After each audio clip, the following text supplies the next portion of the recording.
অনেকে তো এত টাকা দিয়ে চিংড়ি মাছের বালাচাও কিনে খান, সেটা কিনতে পাওয়া যায়, কিন্তু আজ আমি যে বালাচাওটা বানাবো সেটা কিন্তু কিনতে পাওয়া যায় না। এটা বাসায় অথেন্টিকভাবে বানিয়ে খেতে পারবেন রেখে। এটা কিসের বালাচাও, চলেন ফুল ভিডিওটা দেখে নেন।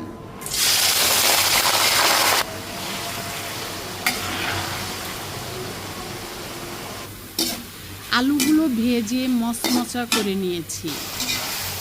এখানে করলাগুলো ভেজে মচমচা করে উঠিয়ে নেব। এই যে এখানে করলাগুলো ভেজে উঠিয়ে নিলাম।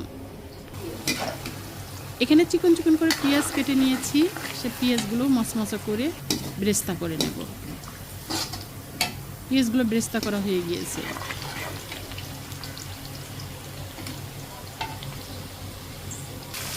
এখানে রসুন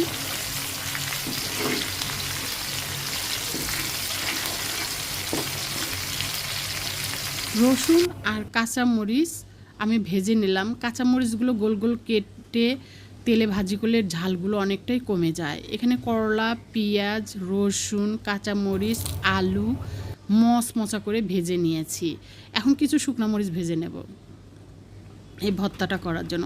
অনেক মারাই টেনশন করেন যে আমার বাচ্চারা বাহিরে থাকে বা কিছু খেতে পারে না, মুখরোচক যদি কিছু বানিয়ে দিতে চান, এগুলো অনায়াসে 1 মাস 15 দিন এইভাবে ভেজে ভর্তা করে দিলে অনেক দিন থাকবে। শুধু কাঁচা তেল, কাঁচা পেঁয়াজ, কাঁচা ধনিয়ার পাতাটা দিবেন না, না দিয়ে এভাবে ভর্তা করে বয়মে ভর্তি করে দিবেন। যে বাচ্চারা মেসে থাকে অথবা বাসায় কিছু দিনের জন্য বাহিরে বেড়াতে যাবেন, কি করে রেখে যাবেন, এই ধরনের খাবারগুলো করে রেখে যেতে পারেন, তাহলে বাচ্চাদেরও সুবিধা হয়, মারাও নিশ্চিন্তে একটু থাকতে পারে।